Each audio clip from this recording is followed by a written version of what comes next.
Apreciados hermanos, explico la palabra del domingo del cuerpo y de la sangre de Cristo. La primera lectura es del libro del Génesis, capítulo 14, versículos 18 a 20. Melquisedec ofrece pan y vino a Abraham. El contexto es el del ciclo de Abraham, donde se narran varios episodios de su vida. El pasaje de hoy es bastante extraño porque presenta a Abraham como un valiente guerrero. El patriarca se encuentra en la zona de las encinas de Mambré, en las cercanías de Hebrón, unos 30 kilómetros al sudeste de Jerusalén, cuando se entera de que algunos reyes de Oriente han capturado a su sobrino Lot. Abraham organiza inmediatamente a sus hombres, que se presentan como expertos en armas, y persigue a los secuestradores hasta Dan, en el extremo norte de Israel. Allí los derrota, recupera el botín, incluido Lot, sus bienes, sus mujeres y su gente. En el camino de regreso pasa junto a la ciudad de Salem, antiguamente se llamaba así a Jerusalén, donde reinaba Melquisedec. Que es un rey y sacerdote del Dios Altísimo, cuando se entera de que Abraham se está acercando, sale de la ciudad y le ofrece pan y vino. Después lo bendice invocando el nombre de su Dios. Melquisedec, rey de Salem, sacerdote de Dios Altísimo, trajo pan y vino y le bendijo diciendo: Bendito sea Abraham por el Dios Altísimo, creador de cielo y tierra. Bendito sea el Dios Altísimo que te ha entregado a tus enemigos. Y Abraham le dio la 10ª parte de todo lo que llevaba.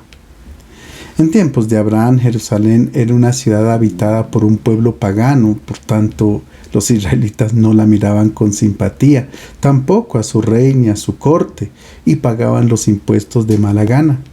Pero en el año 1000 a.C., el rey David la conquistó y la convirtió en capital de su reino. Nuestro relato se pone por escrito unos 1000 años después de que han sucedido los acontecimientos, y el autor quiere citar el ejemplo de Abraham, que se presenta como devoto, humilde ante el rey de Salem, dispuesto a pagar el impuesto, es decir, sin hostilidades ante el pueblo extranjero. Melquisedec era un cananeo, un pagano, y sin embargo rendía culto al Dios Altísimo, creador del cielo y de la tierra, y ante él el mismo patriarca Abraham ha realizado un gesto sorprendente. Se ha inclinado y ha recibido la bendición. En ninguna otra parte del Antiguo Testamento un ministro de culto pagano ha sido tratado con tanto respeto y simpatía. El relato se propone hoy para la fiesta de la Santa Eucaristía por varias razones. En primer lugar, porque Melquisedec ha sido considerado por los cristianos como una figura de Cristo. Tú eres sacerdote para siempre, según el orden de Melquisedec, dice la carta a los Hebreos citando el Salmo 110.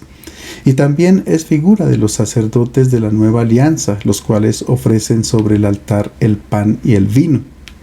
En segundo lugar, porque Melquisedec comparte su pan y su vino con quien tenía hambre, y su comportamiento generoso es una llamada a compartir los bienes con los hermanos.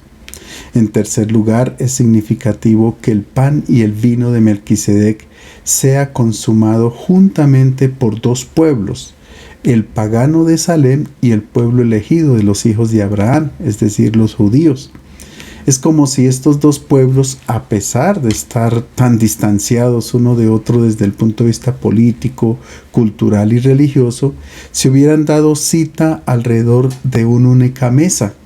Es una imagen de todo lo que ocurre en la comunidad cristiana, que se reúne para partir el pan eucarístico, el encuentro, la mutua bienvenida, el compartir y el intercambio recíproco de bendiciones.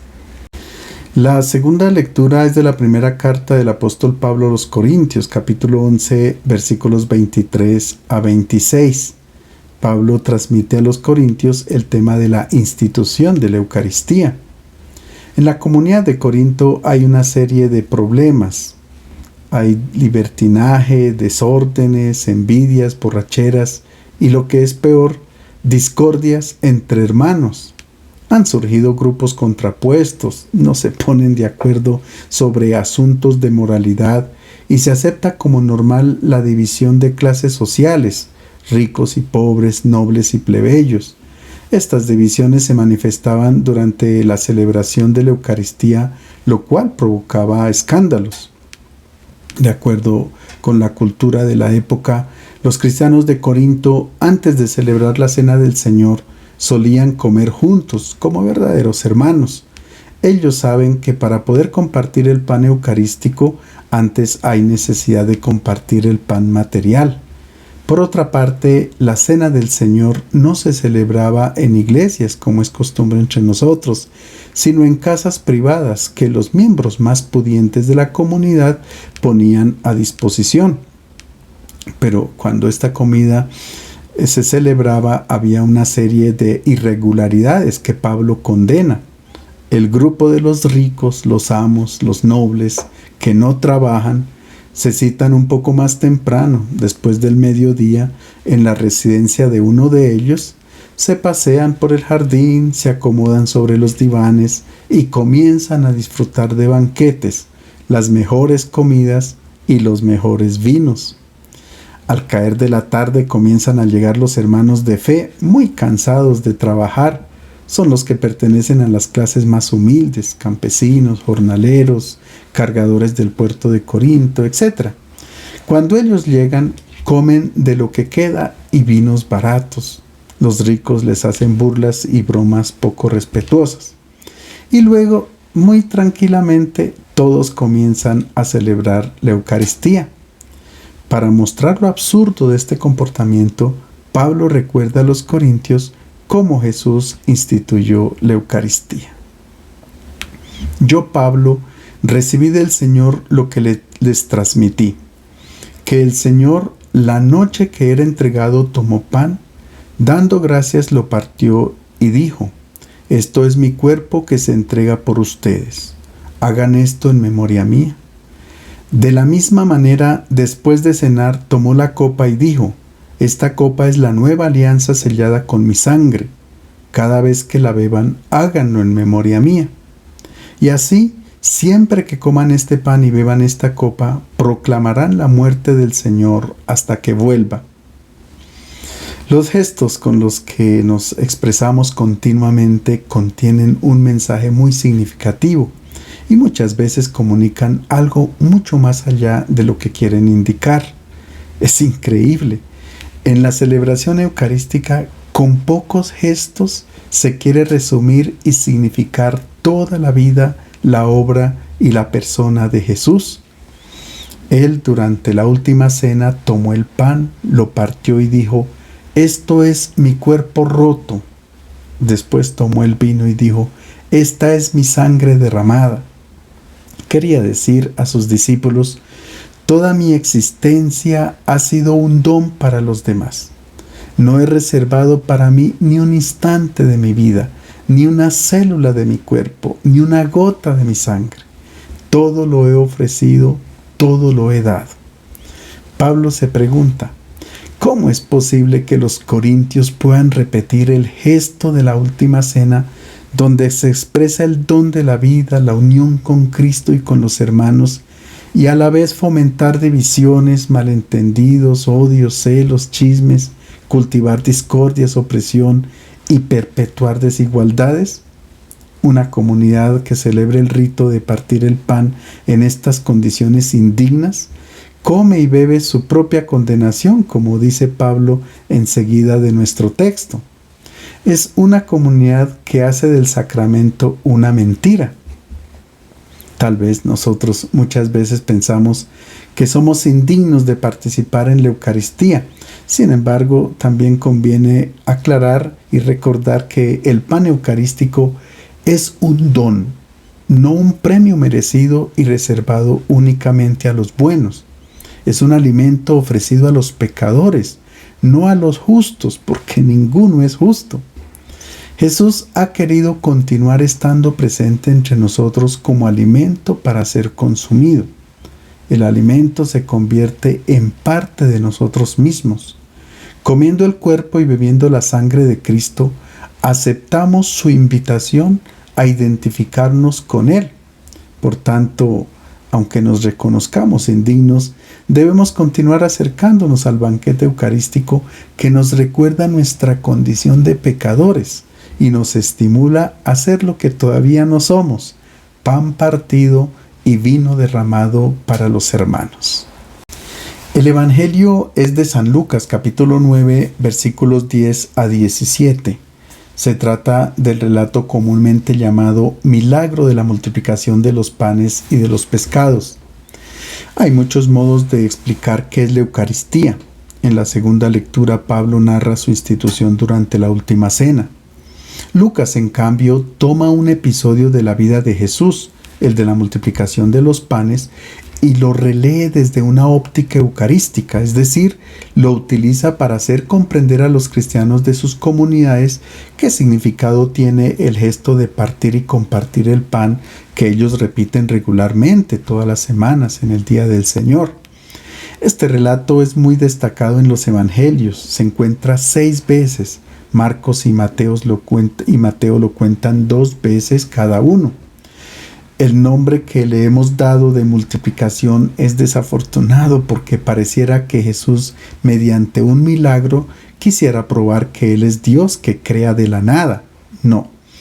El texto no utiliza la palabra multiplicación, sino dice únicamente que Jesús tomó los panes y los pescados y que los ha distribuido a la multitud por medio de sus discípulos, y de esta manera demostró que el alimento no solamente era suficiente, sino abundante. En otras palabras, el alimento no se agota cuando está en las manos de Jesús. Así como cuando Elías, la viuda de Sarepta, y su hijo se alimentaron de un puñado de harina y de un poco de aceite por mucho tiempo, durante la sequía en Israel. El texto del primer libro de los Reyes, capítulo 17, dice que la harina de la tinaja no escaseó, ni el aceite de la vasija disminuyó, conforme a la palabra que Dios había dicho por medio de Elías. Es que si consideramos la multiplicación de los panes como un hecho material, tenemos serias dificultades. Podríamos pensar en primer lugar que fueron 6 multiplicaciones, porque los relatos no coinciden entre sí. Unos hablan de 5,000 hombres, otros de 4,000. Unos dicen que sobraron 12 canastas y otros 7 cestos. Unos hablan de 5 panes y otros de 7.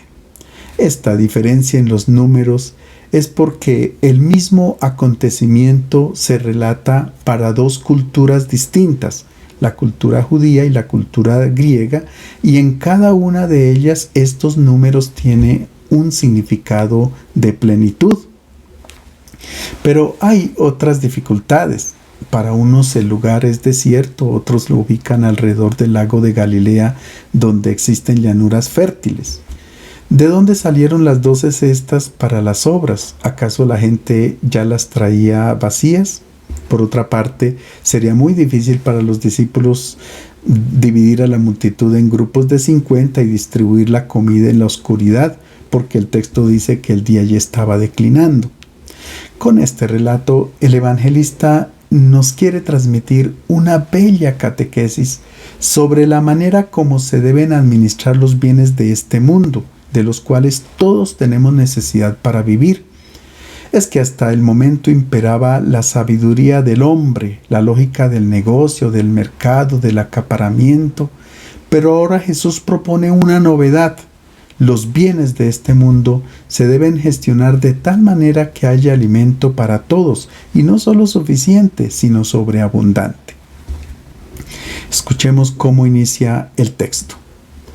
Cuando los apóstoles regresaron de la misión, le relataron a Jesús lo que habían hecho. Él se los llevó consigo y se retiraron solos a un pueblo llamado Betsaida, pero la gente se enteró y lo siguió. Él los recibió y les habló del reino de Dios. También sanó a los que lo necesitaban. Cuando caía la tarde, los 12 se acercaron a decirle: «Despide a la gente para que vayan a los pueblos y campos de los alrededores y busquen hospedaje y comida, porque aquí estamos en un lugar desértico». les contestó: denle ustedes de comer. Solo Lucas dice que cuando la multitud llegó a Betsaida, Jesús los recibió y les hablaba del reino de Dios. Él se ha retirado aparte con sus discípulos, buscando quizás un momento de descanso, pero la gente necesitaba de su palabra y de su ayuda. Les sigue hasta donde estaba y Él los recibió, les anuncia la buena noticia del reino y cura a los enfermos. Recibir significa prestar atención, dejarse envolver por las carencias de los demás, mostrar interés por sus necesidades materiales y espirituales. En este primer versículo, la referencia a la celebración eucarística es evidente. La liturgia del Señor comienza siempre con el gesto de acogida por parte del celebrante que recibe a la comunidad, le da la bienvenida, le desea la paz y le anuncia el reino de Dios. Como Jesús, también el celebrante recibe a todos. Bienvenidos son los buenos y bienvenidos son los pecadores, los enfermos, los débiles, los excluidos, quienes buscan una palabra de esperanza y de perdón. A nadie se le cierra la puerta. El pasaje trae una indicación de tiempo. Cuando caía la tarde, la encontramos también en el relato de los discípulos de Emaús. Ellos dicen al compañero de viaje, que naturalmente es Jesús resucitado: quédate con nosotros, Señor, que se hace tarde y el día se acaba. Este detalle nos informa sobre la hora en que el sábado por la tarde se celebraba la Santa Cena en las comunidades de Lucas. Por otra parte, Lucas ambienta el signo de la multiplicación de los panes en la parte norte del lago de Galilea, en Betsaida, de donde eran 5 de sus discípulos. Es una tierra fértil, sin embargo el evangelista dice que el lugar era desértico. Y con esta imagen ofrece un sentido teológico. Recuerda el camino del pueblo de Israel, que habiendo dejado la tierra de la esclavitud, se ha puesto en marcha hacia la tierra prometida, siendo alimentado con el maná durante su travesía del desierto. La comunidad que celebra la Eucaristía está compuesta de caminantes que están realizando un éxodo. Han tenido el valor de abandonar el mundo antiguo y están en camino hacia la libertad para escuchar al Maestro y ser sanados por Él. Con el signo de la multiplicación de los panes, Jesús está poniendo solución a las necesidades materiales del ser humano. Todos necesitamos alimento y hospedaje, comida y un techo. Muchos piensan que la vida espiritual no tiene nada que ver con estos problemas materiales. Para Jesús no. La vida espiritual está articulada con la vida cotidiana. Pero los discípulos no piensan así tampoco. Por eso piden reiteradamente a Jesús que despache a la multitud. Ellos sugieren una propuesta que contradice el gesto de bienvenida y de acogida con el que Jesús ha recibido a la muchedumbre. Los discípulos, en cambio, quieren deshacerse de la gente, enviarla a casa, alejarla, dispersarla y que cada uno se las arregle como pueda. Puede ser que también en nuestras comunidades cristianas muchos piensen que después de salir del recinto sagrado, cada uno se las arregle como pueda para conseguir los bienes materiales. Piensan que una cosa es el evangelio, la vida espiritual, y otra cosa es la vida cotidiana. Por otro lado, cuando se habla de alimento, no solamente nos referimos a lo material, al pan que llena el estómago, no, sino todo aquello que el hombre tiene necesidad para vivir dignamente. Los afectos, la comunicación, la vida social, la salud, etc. Todo lo que se necesita para tener una vida completamente humana. Ahora bien, el sistema del intercambio es necesario porque si cada uno retuviera para sí lo que es capaz de producir con su propia habilidad, moriríamos todos. Dios no nos ha creado autosuficientes, sino dependientes los unos de los otros. El problema es que el intercambio se puede hacer o con la lógica del comercio, donde se aprovecha del otro, ante una escasez se aumentan los precios, etc.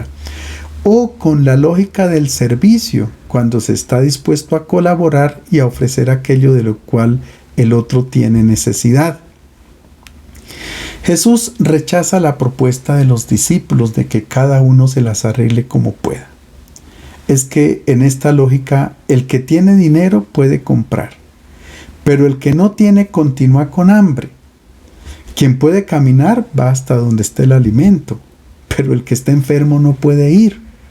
Esta es la lógica del más fuerte. El que llega primero puede comprar todo y dejar sin nada a los que llegan después. Con esta lógica del mercado no acontece ningún prodigio. Por el contrario, se originan las guerras, la violencia, la injusticia, etc. Pero el hambre no se sacia. Incluso para conservar esta lógica se necesitan las armas, la amenaza, etc. Y de este modo el rico es cada vez más rico y el pobre cada vez más pobre. La palabra de Dios, el Evangelio, exige un mundo completamente nuevo, un nuevo modo de gestionar los bienes. La palabra de Dios nos dice que los bienes no son nuestros, por tanto, no pueden ser negociados de acuerdo con los criterios del mercado porque los bienes son de Dios. Y nosotros solamente somos administradores, como dice el Salmo 24. Del Señor es la tierra y todo cuanto hay en ella, el mundo y cuantos lo habitan. Nada traemos al mundo y nada nos llevamos de él, dice la primera carta a Timoteo en el capítulo 6. Jesús enseña a sus discípulos a compartir los bienes, a realizar el intercambio no motivados por la avaricia o el egoísmo, sino por el amor y la atención a la necesidad del hermano. Pero ellos inmediatamente ponen una objeción. Escuchemos. Ellos contestaron: no tenemos más que 5 panes y 2 pescados, a no ser que vayamos nosotros a comprar comida para toda esa gente. Los varones eran unos 5,000. Él dijo a sus discípulos: háganlos sentar en grupos de 50. Así lo hicieron y se sentaron todos.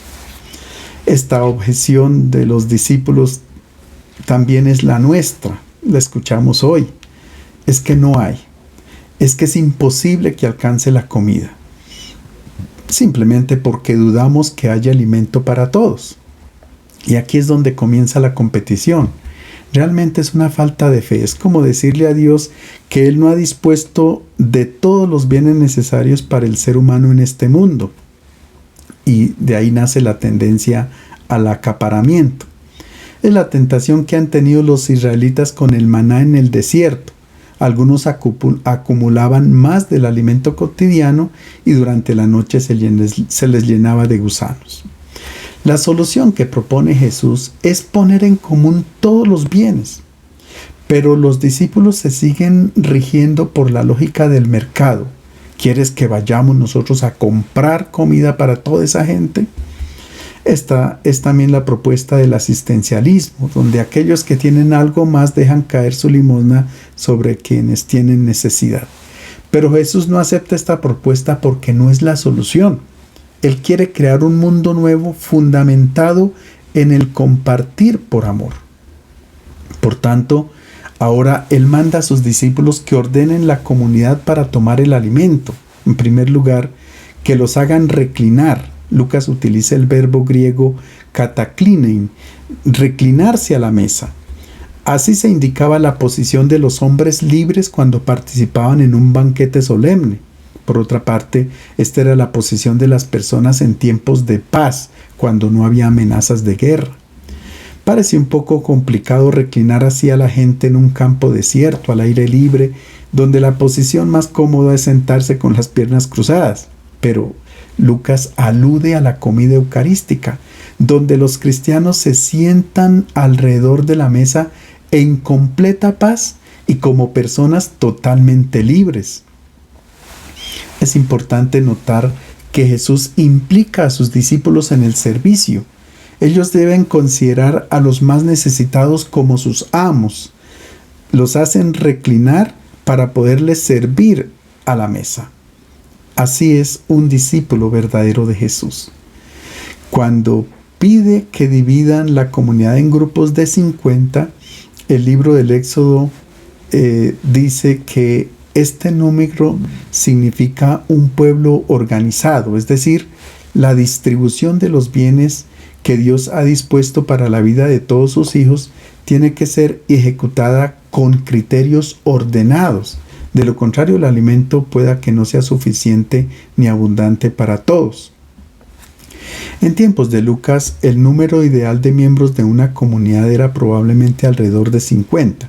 Recordemos que en los primeros siglos la Eucaristía no se celebraba en iglesias, no se podían construir iglesias porque el cristianismo no estaba aún reconocido por el Imperio Romano, sino que se hacía en una sala grande de casas particulares, por lo que el número de participantes era necesariamente limitado. Esta es una indicación pastoral para nosotros hoy porque tal vez el número elevado de participantes no permite una celebración más calurosa, más dinámica, con nuevas iniciativas. Y ahora escuchemos el prodigio, cuando los bienes que Dios ha preparado para todos sus hijos se gestionan de acuerdo con la lógica del Evangelio. Entonces Jesús tomó los 5 panes y los 2 pescados. Alzó la vista al cielo, los bendijo, los partió y los daba a sus discípulos para que se los sirviera a la gente. Comieron todos y quedaron satisfechos, y recogieron los trozos sobrantes en 12 canastas. Veamos los gestos de Jesús. En primer lugar, Él toma los 5 panes y los 2 pescados. 5 más 2 suma 7. Este número indica la totalidad de los bienes y los 5,000 representan a la totalidad de la humanidad. De este modo se afirma que todos los bienes sobreabundan cuando se distribuyen con la lógica del amor. Segundo gesto de Jesús. Levanta los ojos al cielo. De este modo Él reconoce que todos los bienes proceden de Dios. Todo, incluso la vida, porque ella es un don, porque ninguno nos podemos dar la vida. Ahora bien, si todo procede de Dios, entonces nosotros no somos anfitriones, sino huéspedes en este mundo. El tercer gesto, Jesús recita la bendición. Bendecir significa decir bien. De este modo decimos a Dios que todo lo que procede de Él es para la vida, porque todo lo ha hecho bien. En otras palabras, el cristiano que bendice a Dios confiesa que emplea todos los bienes a favor de la vida. Por tanto, no se pueden emplear para las armas ni para la destrucción. Hacer esto sería una maldición. Cuarto gesto. Jesús parte el pan. Significa compartir el alimento con el hermano, pero también la donación de la vida por el otro. Y el quinto gesto. Jesús daba los panes a los discípulos. Aquí se utiliza el verbo didomi en imperfecto, que quiere decir que Jesús daba el pan continuamente, es decir, el pan no se agota de la fuente que eran las manos de Jesús. El resultado es que todos comen hasta la saciedad y aún llevan para la casa 12 canastas. Es decir, el alimento sobreabunda y este es el prodigio. Ahora bien, si este prodigio no acontece hoy, es porque no creemos en la propuesta de Jesús, lo consideramos un soñador y apenas dudamos, continúa la lógica del mercado porque no le damos confianza al Evangelio. Notemos que no se desperdicia absolutamente nada. Es que como el alimento pertenece a Dios, nada se puede desperdiciar. Hoy en día sabemos que con la comida que se desperdicia, se podría con creces suprimir el hambre de la tierra. Pero desperdiciamos el alimento, el agua, la energía, etc. Por otra parte, la moda y la vanidad cumplen con su tarea. Adquirimos cosas superfluas que no responden a las necesidades primarias del ser humano. Los 5 gestos que realizó Jesús durante este signo son los mismos que hace el sacerdote cuando preside la celebración eucarística. En ella Jesús nos invita a asimilar completamente su vida, su historia. Quien recibe el Espíritu de Jesús de Nazaret se convierte en constructor del mundo nuevo, donde todos vivimos como hermanos, hijos de un único Padre. Nos preguntamos frecuentemente, ¿qué ocurrió con los pescados? Pues toda la atención parece concentrada en los panes. De hecho, también los pescados son extrañamente despedazados y distribuidos juntamente con el pan. Pero aquí también hay un simbolismo. El pez en las comunidades cristianas representaba a Cristo, porque las letras que componen la palabra griega iktis, pez, se habían convertido en el acróstico Jesús, Cristo, Hijo de Dios, Salvador. Por tanto, el pan y el pescado es Jesús mismo convertido en alimento en la Eucaristía. Les deseo un feliz domingo.